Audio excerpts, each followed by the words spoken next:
You've built the world's largest children's department store and the #1 children's uniform retailer in America. So there were some nights that I would have to sleep on the floor in the warehouse. That's how bad it was. I see my father with a hammer and he's breaking down a wall. I said, "What are you doing?" He says, "We're gonna open the second floor. We need more space." All our merchandise was in a warehouse in Virginia. We had a hurricane and everything was destroyed. The whole business was gone and no insurance. I was 70 years old and here I am starting in a new business. If you're going to sit back and wait for Hashem to give you something, you don't deserve to get it. And I don't think you're going to get it. He's going to give you, but you got to work for it. If you want to be successful, you have to. My guest today is a true serial entrepreneur if I've ever seen one. Cookie Falack is best known as the founder of Cookies Kids, the largest children's department store in America and the #1 retailer of school uniforms nationwide. But in typical serial entrepreneur fashion, Cookie has many other ventures. Let me just name a few. So he was one of the first big apparel companies to dominate e-commerce. He launched a logistics company that now serves clients nationwide. He's a huge player in real estate markets across the country. He co-founded a company called Genesis, which is an Israeli-focused fund that backs businesses improving humanity. And most recently, he even partnered on cutting-edge photonics chips used for AI and quantum computing. Guys, don't worry, I don't understand that either, but trust me, this guy is no joke. And we really covered a ton in this episode. To name just a few things, Cookie shared how he turned a $15,000 investment at age 20 into one of the largest retail empires in the country. He tells us about how a hurricane destroyed all of his inventory, how retail was a natural segue into real estate, and possibly the most fascinating, how he's such a good negotiator that suppliers let him set his own prices. I'm Victor Braca, and Momentum is where I dive deep into the stories behind business success. But guys, let's get into the episode with Cookie Falack. Big thanks to Kosher Media for sponsoring this episode. More on them later.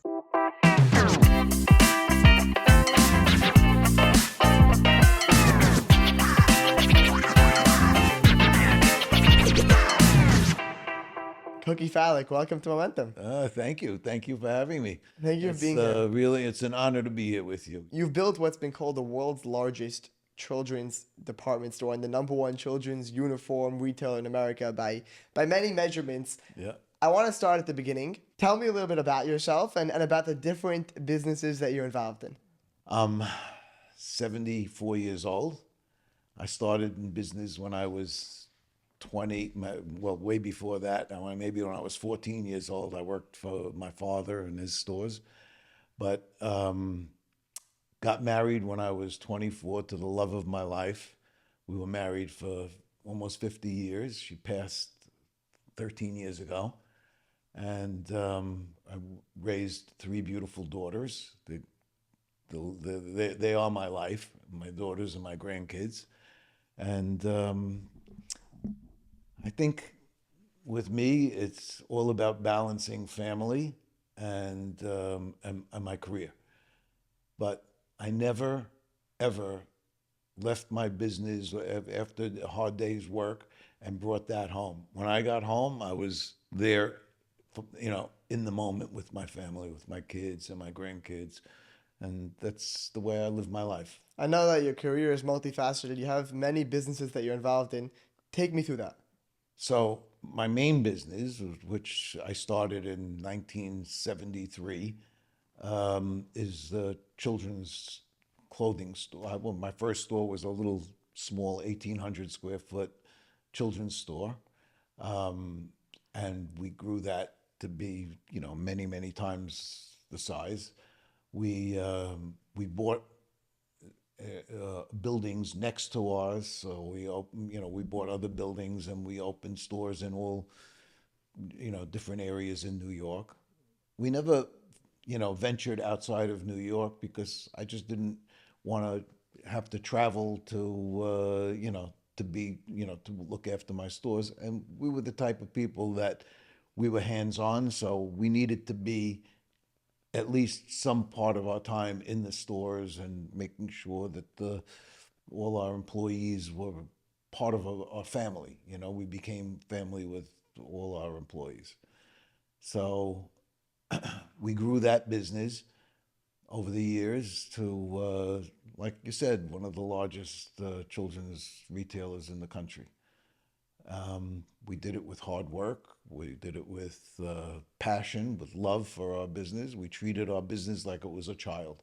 Amazing. You built the team and you built the family is what it sounds like. Exactly, And when exactly. we were on the phone, you were telling me a bit about some of the other ventures that you're getting involved with. Can you get into that a little Oh, bit? yeah.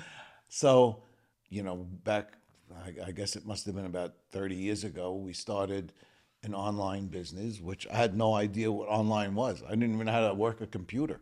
And somebody came to me and said, we need to sell online. I said, well, I don't know. I don't even know how to use the computer. I mean, we would always sell online. So I learned, I had an open mind, and I said, wow, this is really interesting. So at the time, it was AOL. If you weren't with AOL, you weren't in business. So we made a deal with AOL. Unfortunately, that particular business was unsuccessful because just, I guess, Hashem didn't want us to have that at that time. We had a hurricane, and all our merchandise was in a warehouse in Virginia, and the river rose, and everything was destroyed. The whole business was gone, and no insurance. But you know, we picked ourselves up and moved on, and then like I don't know, maybe 5 or 6 years later, or 7 years later, we decided to try it again, and thank God that one became very successful. Um, so at that point, I was in the tech business. It was all technology, and I had to learn.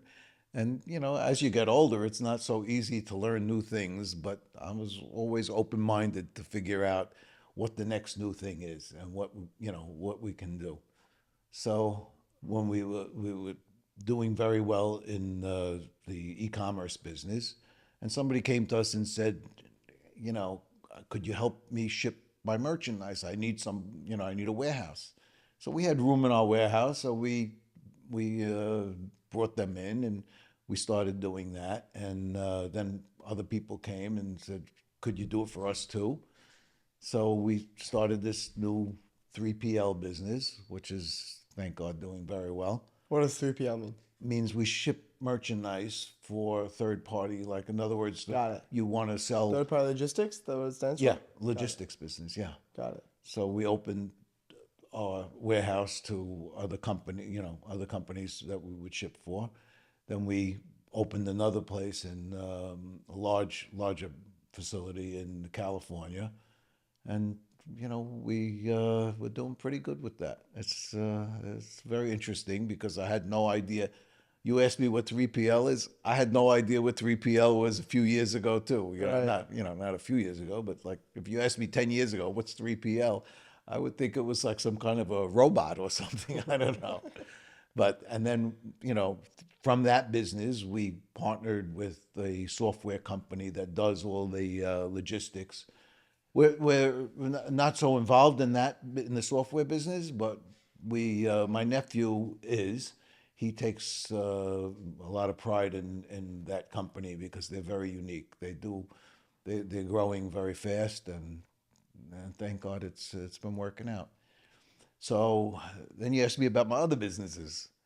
Besides the real estate and investments and things like that, one day I was on vacation with a friend of mine, and he was telling me about Montana. I says, Montana sounds like a great thing. He says, I think this is going to be, Bozeman, Montana is going to be the next new thing. It's going to be the fastest growing city. In terms of real estate, in terms Yeah, of in terms of innovation? real estate. Okay. So we looked around, and we found property in Bozeman, Montana. Because I told him, I said, if you do it, I'm in. I want to be your partner. So he found this property, and he called me. He says, "I think we're gonna buy the property. Would you want to, you wanted to be my partner?" I said, "Sure." So we ended up buying this property to build affordable homes in in Bozeman because they didn't have anywhere for the workers to live, and the place was growing very rapidly, and so we came up with this plan. So we bought the land, and we had to make a lot of different contacts within the government to get all the approvals and everything. So we went to Bozeman, and we went and met with the governor. And we're sitting in the governor's house, and we're just chatting, and we're, trying to navigate through all the red tape that we needed to do before we can start building. And he started telling me that, he's comes from the tech world. So I said, it's funny. I said, I'm involved with a company that makes photonics chips. So like we're in that tech business also. That makes what type of chips? Photonic chips, What does that mean? laser chips. These are the chips that they use for AI Got it. and for quantum computing. So I invested in this company, and I became very close to the CEO and the whole team. And he tells me, he says, this is Bozeman, Montana. He says, we just got designated as the Photonics Chip Center of the United States. I says, oh my God, what a coincidence. He says, so I told him, I says, we're going to build a factory in, I think at the time we were thinking of building a factory to build these chips in New York. So he says, well, why don't you build it here? We have all the infrastructure, we have all the help, we have everybody, it's a perfect match. So I called my partner from Israel. I said, get on a plane. I'm taking you to Bozeman, Montana. He says, what? Bozeman, Montana? He's an Israeli guy. I said, yep, get on a plane. Come, we're going. So we built a team actually to do this project. We went to Bozeman, and they loved us. They gave us real red carpet treatment because the governor recommended it. And we went with the university. We were going to partner with the university there, and now we're ready to go. I mean, they want us, we want them, and it was a great partnership. But as time was going on, we saw that things were really going to be much slower, and it was going to take much longer than we expected. So in the interim, we went partners with the photonics chip company in Israel to build factories here in the United States. And as time went on, we got a phone call from somebody that said, we have this running factory in New Jersey, and we want to vacate the factory. Do you guys want it? They manufacture chips. So it worked out where if we took that factory, we would save 3-4 years of building a facility, and we would be ahead of the market because what we have is it's not here yet. It's brand new technology. So that's basically what we're doing. And I got involved in a world that 10 years ago I wouldn't have even known existed. Actually, when I met the guy from this new photonics, this company, and he was talking to me about his business and the new photonics and the chip and the whole thing, I said, I didn't even know what he was talking about. It was like as if he was talking Chinese. But I kept my mind open, and I learned, and I figured out what's involved in this business. And thank God, it's all about keeping your mind open to new things. That's it. I mean, that's the way I see it. If you want to be successful, you have to be open to anything. So we have the children's retail store, or the Yeah. retail e-commerce facet of the Uh-huh. business. We have the photonics chips. We have the real estate and other investments. Am I missing anything? Oh, the logistics. Logistics. Okay, the list goes on. So take me back to the beginning for you. I know that you were 14 years old when you started working for your father on Yeah. Fifth Avenue in his store. First off, why'd you work at 14 years old? My father woke me up in the morning and said, "Come on, get dressed. We're going to work." Is this on a That Sunday? was Is basic. this Huh? was this on Sundays? Was this This was instead of school? actually in those days we worked on Saturdays. Saturdays, got it. So we worked Saturdays, Sundays also. some Sundays. Sundays wasn't a big thing for us. In those days, most stores were closed on Sunday. Um, but yeah, Saturdays, if I had a day off on a holiday like Columbus Day or veteran, and any day that was we didn't have school, I would be in the store. And what'd your dad sell in that store? So he sold like objects of art and fine linens and regular art paintings and jewelry. It was he was like the first of the Syrian. I don't know what they want to call them in those Retailers? days. They were like retail stores, but much more upscale than we had very famous celebrities that used to shop in the store, and we sold jades and ivories and porcelain and all that type of thing. As a 14-year-old, did you see that as the thing that was going to be the thing that you would do for the rest of your life? Yes, at that point, that's what I knew. That was like that was the world that I was brought into, and it was all about being around very wealthy people. The customers were all very wealthy, and Fifth Avenue was like the place to be. We were right across the street from Saks Fifth Avenue, and actually my father and his brothers bought the building on Fifth Avenue, and I figured that's where we're going to be for the rest of my career. That business. Guys, there's a very good chance you found out about Momentum through Kosher Media. These guys are the premier advertisers throughout Jewish communities all over the world. Let me just tell you something. Momentum currently has however many thousands of listeners per episode. David and the Kosher Media team have been helping me expand my reach for over a year now. They have dozens of Instagram accounts with hundreds of thousands of followers, tens of thousands of contacts for email and text blasts, WhatsApp chats like there's no tomorrow. I mean, the list goes on. Whatever it is you're trying to advertise, a product, a service, a podcast, anything at all, call Kosher Media. It's an amazing experience working with them, and I promise you, you will not regret it. Guys, koshermedia.com. It's that simple, koshermedia.com. Tell David I sent you, and let's get back to the episode. Did you go to college? I did. I did go to college. I went to Brooklyn College. I went to college for 2 years. And the end of my second year is when all the riots broke out. And, it was during the Vietnam War. And there were a lot of protests. And I got involved in that. I just certainly didn't want to go to Vietnam. So, we were protesting the war. And my father caught wind of me protesting with guys like Abby Hoffman and Jerry Rubin, and he said, "This is not for you. You're not going to school anymore. You're coming to work." So that's basically what I did. I went to work after that. I left school after 2 years, and then he told me that they rented the building and they're closing the stores. So at this point, you're 20 years old, 21 years old. No, I was younger. I was maybe 19. 19. Yeah, maybe 19 or 20. Yeah, I was maybe 20 years old.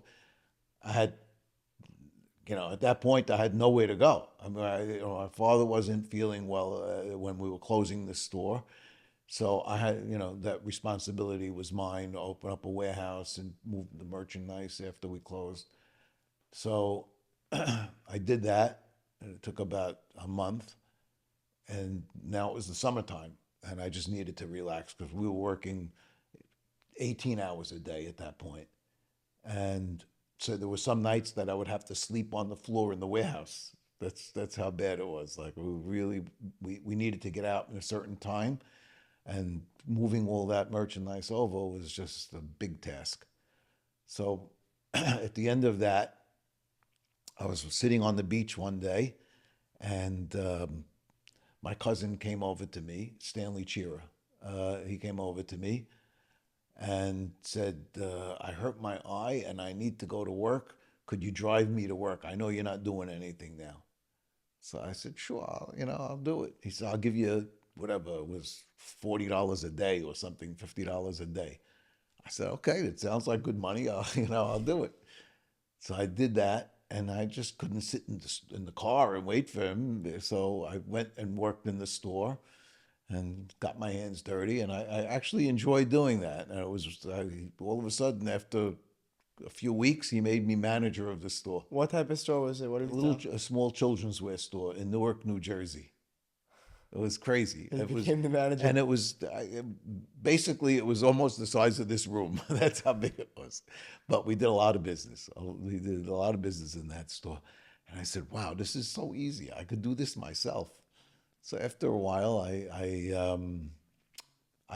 decided to open my own store with $15,000. I had no other money, and I was able to, I had a good reputation from in the community, and I went and it was right before Christmas. It was actually it was right before Thanksgiving. I took that money that some of that money I had to put for key money to get the lease on the store, and the rest of it was about $2,000 left. I bought wood, made shelves, and went out and bought toys on credit. The guys gave me credit to buy toys for Christmas, and we sold every last. By Christmas Day, there was not one toy left in the store Where was the store? in Jamaica Avenue. That was my Queens? first store. Yeah, in Queens. And after that, there was no more merchandise left in the store. So I said, okay, now I'm going to take the money. We made a lot of money that season. We took that money and opened a children's wear business. I bought clothing from the market, and the rest is history. What does it look like? I mean, take me into Cookie. You were how old when you opened your store? 21? That particular store, I was probably 23. I had opened a first store, actually a department store with my father and my uncle, and we just couldn't get along. After a year, my uncle was a very tough guy, and it was just I saw that it wasn't going to work out well, so I left that, and that's when I went and opened up my own store. You're 23. What does it look like opening up a store from scratch? Like, did you know the game plan to source vendors for the Yes, product? that I did because I was working. I did that first in the department store. I was there for a year. I learned everything I needed to know, every resource, and I had a very good reputation. I was really good at it. I mean, I learned the business not just in children's wear. I learned men's and ladies and housewares and linens. I was just open to I was hungry, and I wanted to learn, and that's what I did. I went to Chicago and bought housewares. I went and bought warehouses full of linens and at the time, closeouts, and we did very well. And then I used that knowledge of buying and how to run a store, and opened up my own store. So you spent $15,000 as an investment to open up your first store. Yep. The first season goes very well. What does it look like after that? Did you continue to run that store in Queens? Yep. For how long? I still have it today. Really? It's 50 something years later. Oh, wow. It's still there. So what But point that did store, you? when we first opened it, it was 1,800 square feet. It was like a small, very, very small mama papa store. But we really ran the store so well that we became very popular on the street. The people loved us. The customers really loved shopping there. And we kept expanding. I remember one day I came into the store from the market, and I see my father with a hammer, and he's breaking down a wall. I said, "What are you doing?" He says, "We're going to open the second floor. We need more space." He actually ripped down the wall with his own bare hands and put the staircase up to go to the second floor. And we opened the second floor, and then we opened the basement, and it still wasn't enough space. So then we bought the building next door to us, and then When did you buy the initial building? Like after how long? How long I after think we opening were the there store? for probably a year and a half or 2 years. And the landlord came to us and said, "You want to buy the building?" We don't have enough money to buy the building. My father says, "Anytime you have a chance to buy the building, we buy the building." So it was $125,000 for the building Wow. in those days.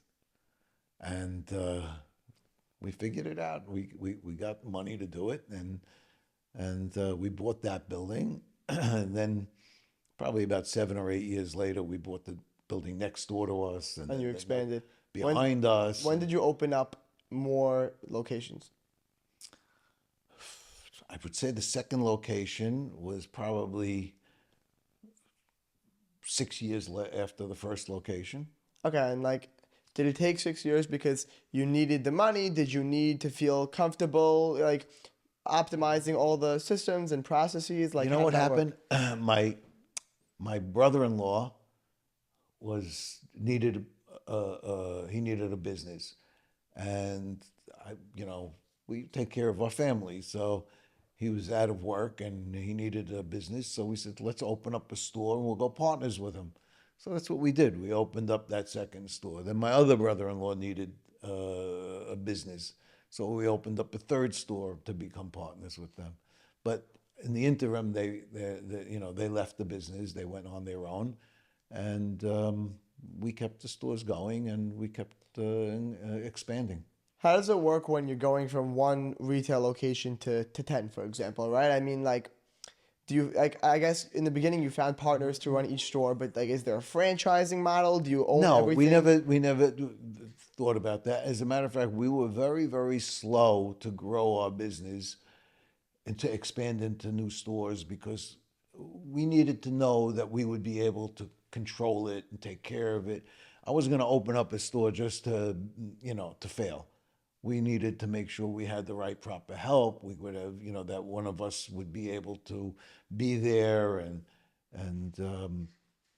so other people expanded fast. We didn't, but we expanded within ourselves, like going from a 1,800 square foot store to a 60,000 square foot store in the same location. That's expanding, but it's within your own realm. So we were able to control it and not open 12 more stores and lose control. And we always needed to know that we had control of what we were doing. So you opened up the second location 6 years after the first one opened, and like, was the vision to ultimately open up? I don't want to say as many stores as possible, but was it to open up, a significant amount of stores, or? No, no, the vision was to open more stores as we were able to. You Right. know what I'm saying? We knew when we were ready to open another store. I remember when a store became available on Fulton Street. It was much bigger than any other stores that we had. It was, at that time it was probably 75,000 square feet, and it was an opportunity that we couldn't refuse. So I convinced my brothers that we should take the store. What are you, crazy? It's too big for us. But we did, and that store probably helped to put us where we are today.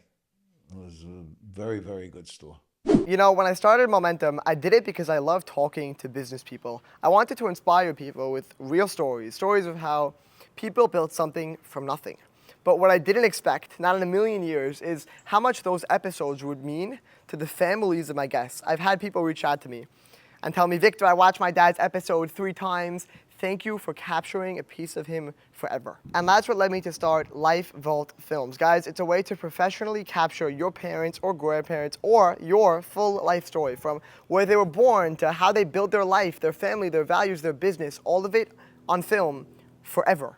It's not a tribute, it's not a slideshow, it's them telling their story in their own voice so that your grandchildren and great-grandchildren can know them too. I mean, think about that for a second. Imagine that. Imagine you felt like you knew your great-great-grandmother. Wouldn't it be amazing to see her smile, to hear her voice, to listen to her talk about her life in her own words? And that's what Life Vault Films gives you. And it's something your family will cherish for generations to come. Guys, if you want to capture the essence of your loved ones forever, click the link in the description to learn more. Because if there's one thing I've learned from the podcast, is that stories fade unless we capture them. Let's get back to the episode. When you look at like your thought process versus your brother's, They didn't want to open up over there because they thought it was too big. You wanted to First of grab the all, they opportunity. were afraid of the competition. There was, there were threats at the time from other people that were on the street that didn't want us to open. They didn't want us to put them out of business because, we were pretty good at what we did. I think the main thing is that you wanted to seize any opportunity possible, or like the biggest opportunity that I you had. saw that as a great opportunity. Yeah, yeah. The rent wasn't, too bad, and the street was the best street in New York at the time. So I said, this opportunity doesn't come around more than once in a lifetime. So we ended up doing it, and that propelled us to be where we are. Did you always have the mindset of seize every opportunity, even if you're not ready for it, so to speak, and try to figure it out? No, no. I always wanted to make sure that I was ready. I was, you could have great ideas, and when you bite off more than you can chew, that's what hurts people, I think, a lot of times. I mean, you have to have an open mind, and I do always have an open mind, but you got to weigh the consequences for your actions. So I think yes, I think that there's something to be said for having wild expansion dreams, but you have to do it within reason. You have to know that what you're capable of. If you have enough money to do it, and if you have the manpower and the and everything else it takes to succeed in a place. Because I wouldn't take anything that I didn't think I would be able to succeed in. How many stores do you have today?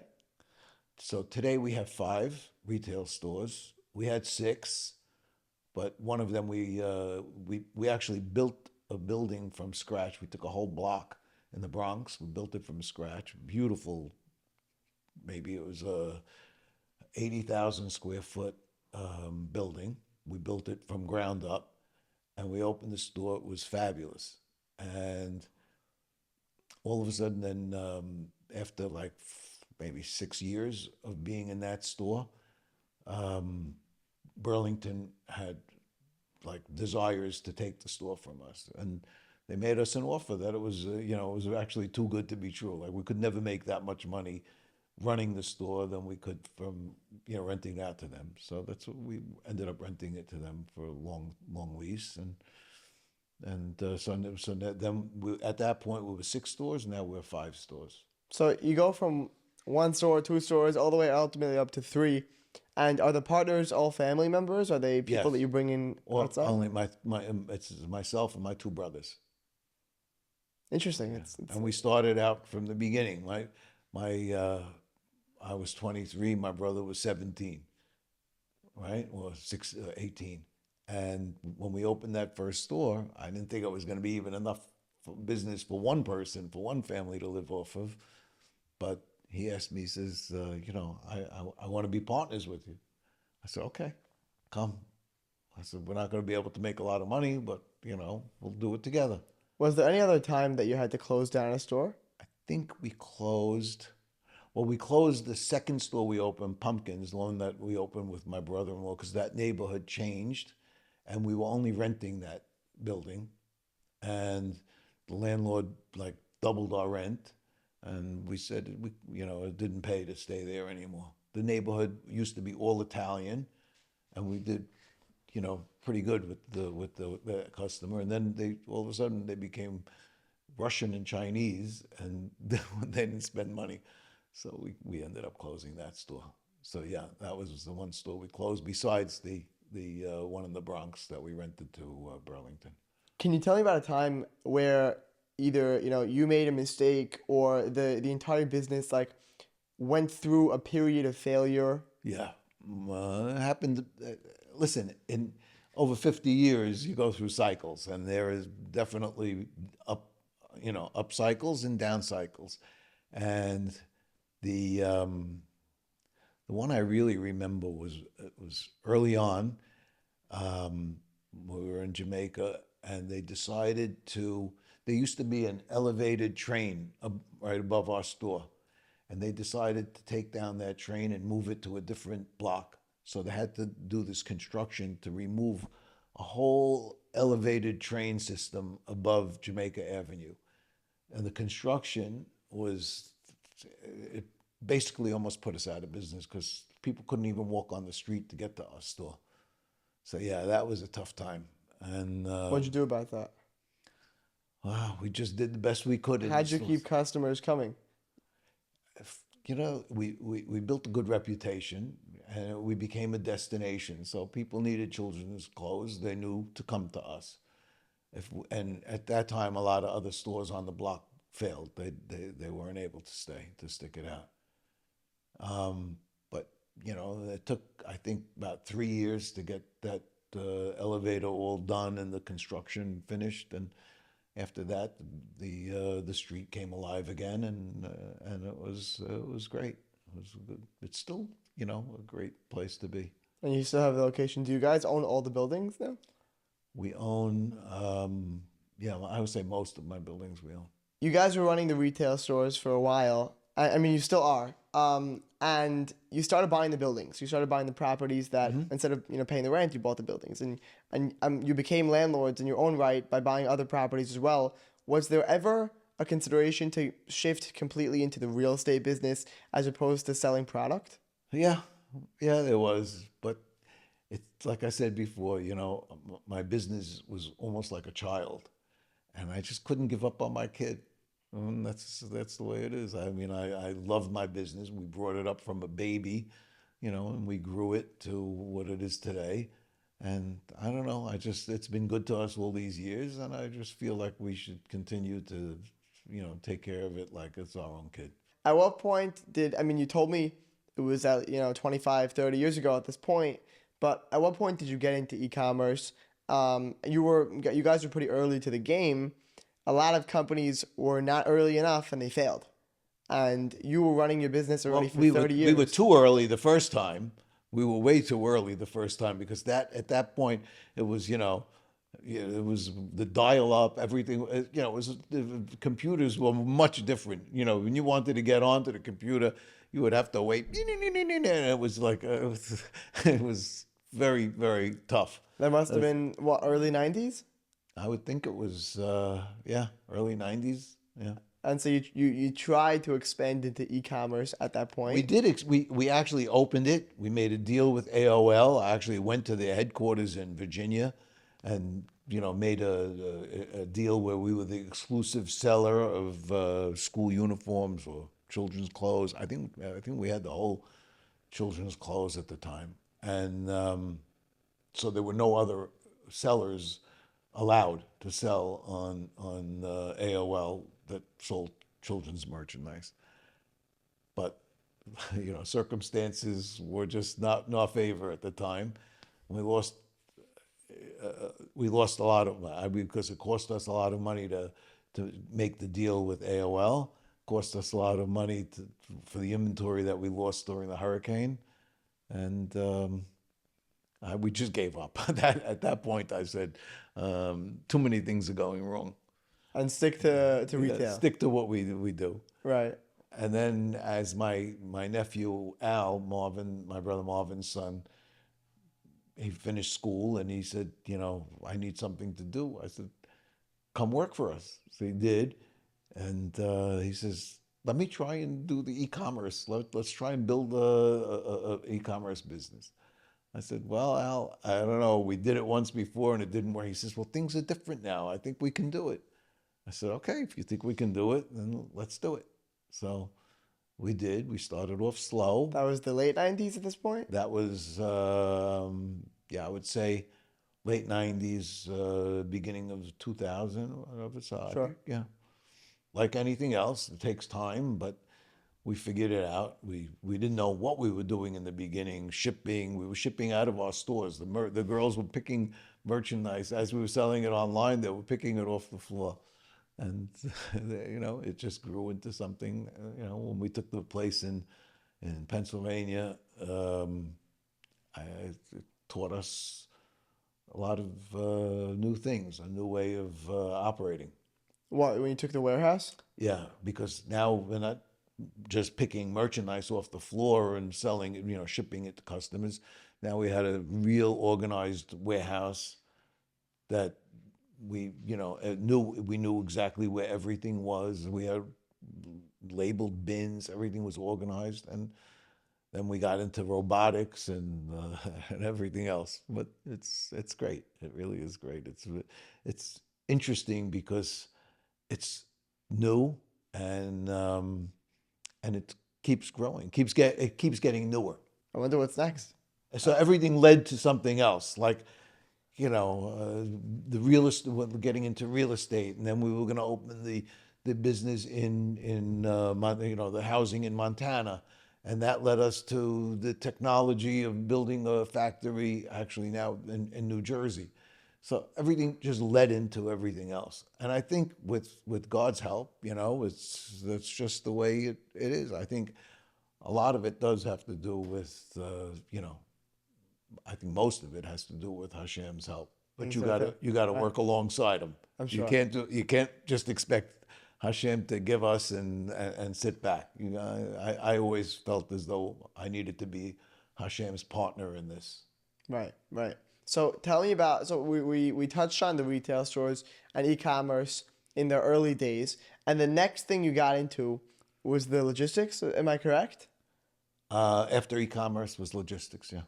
How do you get into an entirely new industry? How do you learn about it? Do you designate members of your team? Do you immerse yourself personally in it? I didn't immerse myself in the logistics business from the beginning. My nephew came to me and said, I think we could do this. And my brother called me and said, I have a friend that needs help. He wants us to ship merchandise from. That's really how it started. He was doing a favor to one of his friends to help him ship merchandise for his company, and that led into the next company. And then they saw that we were doing it, very efficiently and very, competitively. So, yeah, that's basically how it started. I didn't spend a lot of my time in Philadelphia in Right. the warehouse, but I did guide them in a lot of, you know, important decisions, and thank God they all worked out well. Ever feel like you're revving your engine but stuck in neutral? Maybe you're flooring it in the wrong direction, spinning your wheels, or worse, running on fumes with no clear road ahead. If that sounds familiar, it's time for a tune-up with Jeff Sitt. He's an author, speaker, and coach who knows exactly how to help you shift gears, gain traction, and accelerate towards success without burning out. Too many professionals stay stuck in traffic, bogged down by stress, indecision, and bad habits. But with Jeff, you get a roadmap to clarity, confidence, and control. He helps you remove obstacles, hit the gas on what works, and stop stalling on your potential. And here's the best part. Jeff is offering a free 30-minute pivot and prosper strategy call designed to help you get aligned, gain clarity, and head in the right direction. Again, that's no risk, no pressure, and no strings attached. So, if you're ready to turbocharge your life and finally get in the fast lane, book your call now at jeffsitt.com. That's JEFFSITT.com. Your next right turn starts today. How do you budget your team's time when it comes to these new verticals? Because, even if you're not spending the time on it personally, you're dedicating members of your team for it. Do you hire a new person to figure out a new industry? Do you assign a already existing team member? We like to, we've always liked to promote people from within.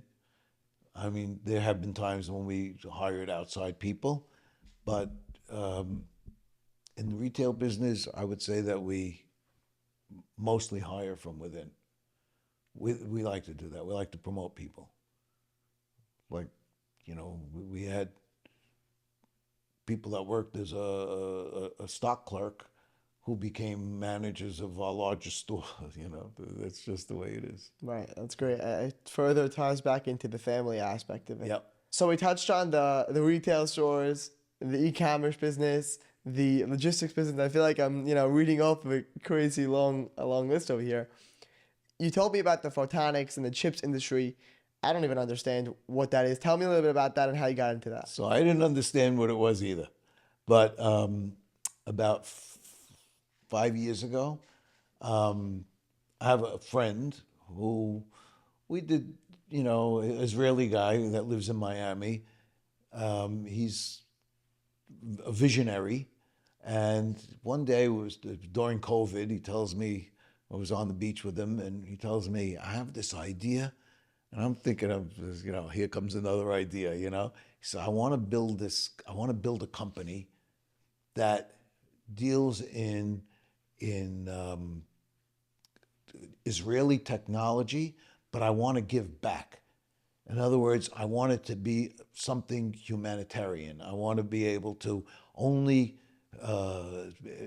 try and promote companies, Israeli companies in the United States, only if it helps humanity. And so I'm looking at him. I said, that's a pretty good idea. So I says, what? If you can get this off the ground, I'm your partner. We'll do it together. And 6 months later, he called me and said, I think we're going to do it. I got another friend of mine, another partner that lives in Israel.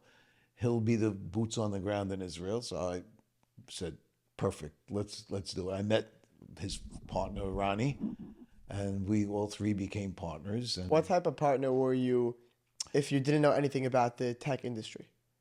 Like, were you just a financial partner? Were you invested in the business and learning about it? there was no, it was just identifying companies in Israel that needed to navigate their way into the United States. I want to like zoom into that for a second because it's very interesting. Like, most people wouldn't have taken that step because I don't know anything about Israel. I don't know anything about tech. Exactly You right. know? Exactly right. But that's why I always say you have to have an open mind. And I did. I said, most people would have thought this guy was out of his mind or, starting something new. I was 70 years old and, here I am starting in a new business. He calls me, he says, how do you like the name Genesis? Because this is the beginning. I said, I love it. He says, it's Bereshit. We're going to start a whole new world. I said, I love it. So we ended up, we were four partners at the time. And 4 years later, we're probably 85 people, 85 members of this group. We're actually having a kickoff here on this next week to open a chapter here in New York, New Jersey. We're probably going to invite another 20 to 30 more people to join. And it's really been a great experience, really, because every one of these projects that we take on, we really feel like we're improving not just the company, and if we feel like we can improve the company, of course, we invest in the company, but we also are contributing to bettering humanity. And you have all this, and you told me about Montana. I mean, like, you're a serial entrepreneur. You're. I don't know if you want to I, call me. I really I want always considered myself just a serial grandpa and a serial daddy. a serial grandpa. Yeah. But in all honesty, you really are a serial entrepreneur. I mean, you see an opportunity, you know nothing about it, you have an open mind, like you said, and you jump at it. What do you say to a young person like myself who's entrepreneurial? I want to start a business, but maybe I don't know what I should start, what type of business I should start, or I don't know if I'll succeed, or if I don't know anything about this industry. What should I do? Like, what would be your guiding advice to somebody like that? Trust your gut. You got to your soul, your inner soul, your inside. You know it, that knows what you really want to do, and it'll tell you. If you really listen to yourself, it'll tell you what the right thing to do is. If you just listen to yourself, and it's just focusing on what your true desires are. And if you want to be successful, just follow what your instinct is telling you, and and don't waver from it. I mean, that's really where you need to be. It's where God wants you to be. In the different businesses, industries that you've been in, you've dealt with a lot of people, you've made a lot of deals. You have any negotiation tactics or, how to work a room that people can go into their next meeting with and have a leg up? So I would say that my biggest strength in business and what made me successful was being honest and being fair. And that's how I ran my life. I ran my business that same way. When I used to go in to negotiate, I would know the value of the merchandise. So there was no haggling. I knew what I wanted to pay. And I was always very fair. I wanted them to make money also. I mean, the wholesalers have to make money in order to stay in business. And I know if I, and I could make money on that. So there was a time that, the when I would walk into somebody's showroom, they wouldn't even give me the price. They would tell me, just put the price that you want. They trust me to put the price that I was willing to pay for the merchandise. And 99% of the time they would accept it because I was being fair. I never heard that before. I know, but that was my The motto. buyer names the price. Never heard that before. Well, Right. and I don't think you'll hear it again. Right. They just trusted me. It was that kind of thing. I had a very close relationship to mostly every company that I went to. We became friends. We became partners just because we did a lot of business together. So honesty and integrity. If you had to name two or three other either character traits, hard skills, soft skills that you've had or that you've had to develop throughout your career that have put you forward, what would they be? Good judgment of character. I mean, when I would go into a company and there were times that, I just couldn't deal with the person that was selling me. I would walk away. I mean, I needed to know that we could trust each other. I wasn't going to do business with somebody that I couldn't trust. So you have to have good judgment of character, and probably that's what helped me grow my business. I think people say that choosing a business partner or somebody to work with is like choosing a husband or a Yeah, wife. that's right? true. Yeah. That's very true. So it's interesting how, you don't just go out on one date and get married. The same way, you don't just have one call and make a deal, right? That's very true. That's very true. Choosing the people that you want to work with. There are a lot of companies out there that we could have bought from or whatever, but choosing the companies because of the people that are running the companies, that was something that I felt very strongly about. Should people follow their passion? I was always one to believe that, yeah, I always did. I mean, unless the passion that they're following is something that has a big negative connotation to it, then yes, I think that following your passion, as long as it's in the right direction, is great. Are you passionate about children's clothing? I'm passionate about children, and I love kids. And when I first got into the business, I said, what could be better than this? Clothing and giving to all the needs of the kids. I said, this is right up my alley.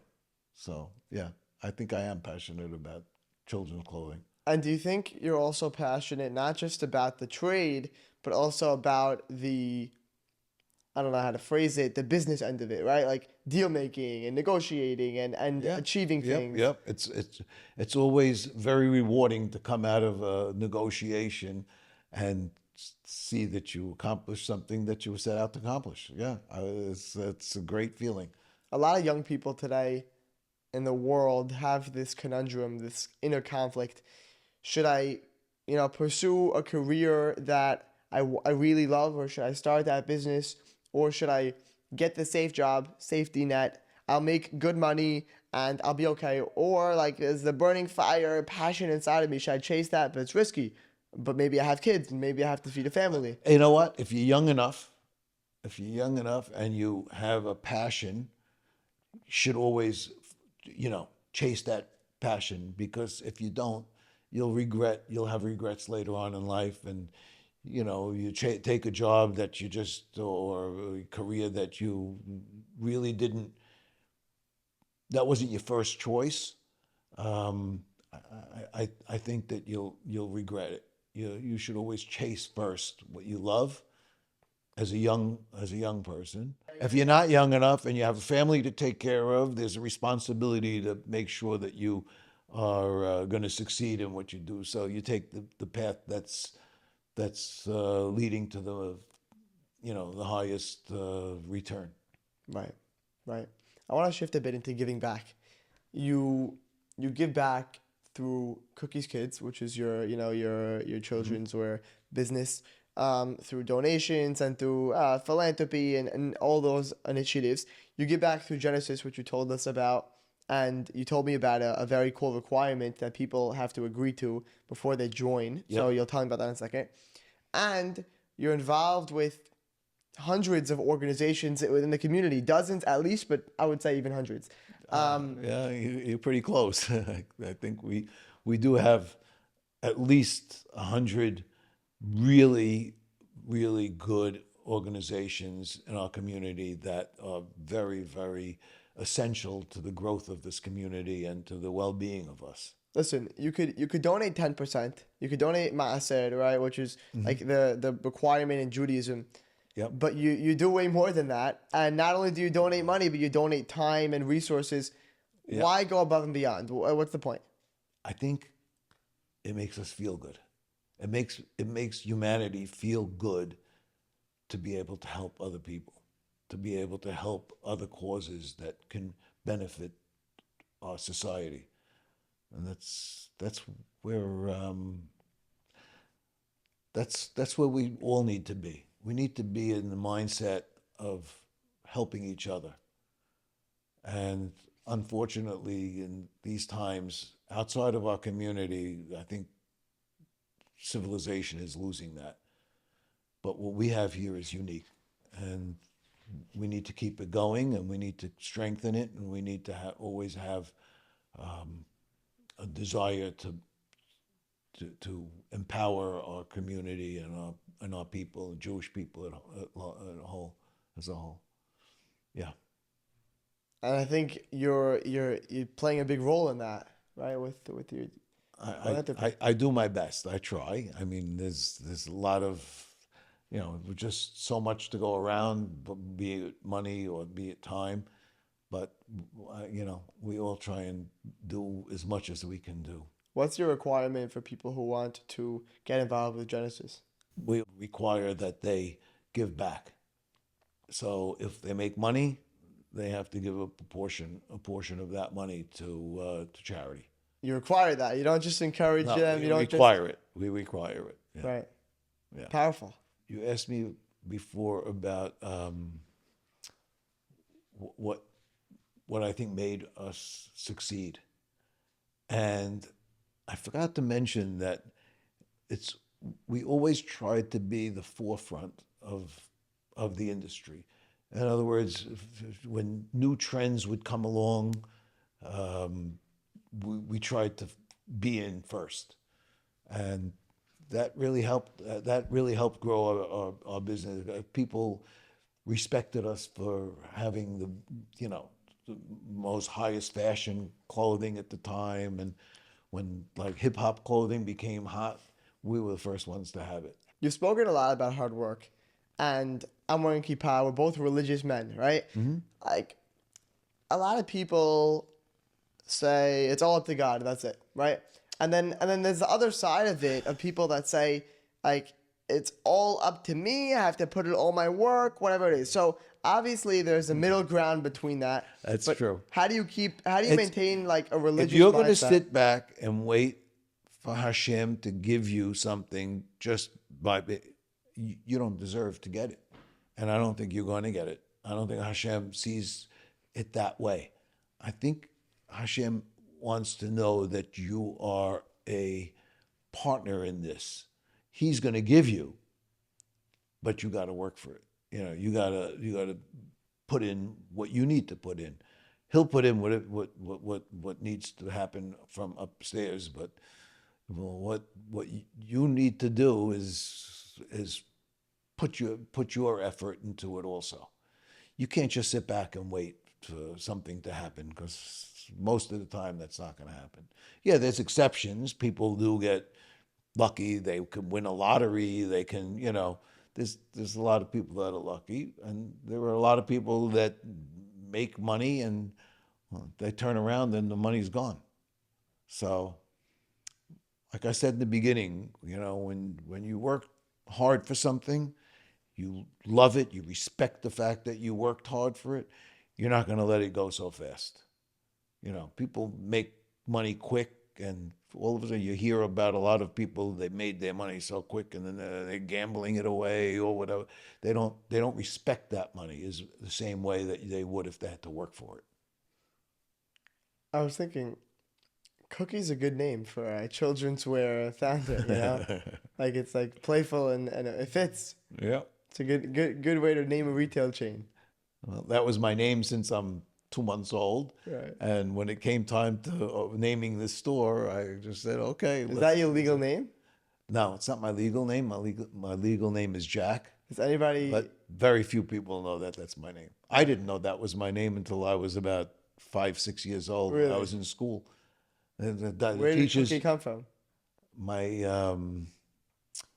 when I was about 2 months old, my aunt came to visit, and because we lived in Rhode Island at the time, and my aunt from New York came to visit, and she looked at me. I was in the crib, and she looked and she told my mother, "Wow, he's really a cookie," and that name stuck, and from yeah, I didn't know that my name was Jack until I was in school when the teachers thought I had a hearing problem when I wouldn't answer when they called my name. And they sent me for hearing tests, and then we finally figured out that they were calling a name that I didn't know was my name. That's really funny. Yeah. That's great. Yeah. Jack. No, I can't. It's got to be It's Cookie. not- It's it's gotta not be, who it's I not am, you. yeah. It's not. Yeah, yeah. So, Cookie, if you look at your entire career, from working at 14 years old at your father's store, then a $15,000 investment to open up a store of your own, to today, the largest, or at least the largest retailer in children's wear in America, and you're working all over the country and all over the world in all of your different ventures, what would you pinpoint as your momentum moment? It's not necessarily a moment of your biggest accomplishment, but it's sort of like an internal shift or a realization that you had that showed you that you could be successful, or just a moment that you gained momentum. What would that be for you? I think when I got married, um, I was madly in love with my wife, and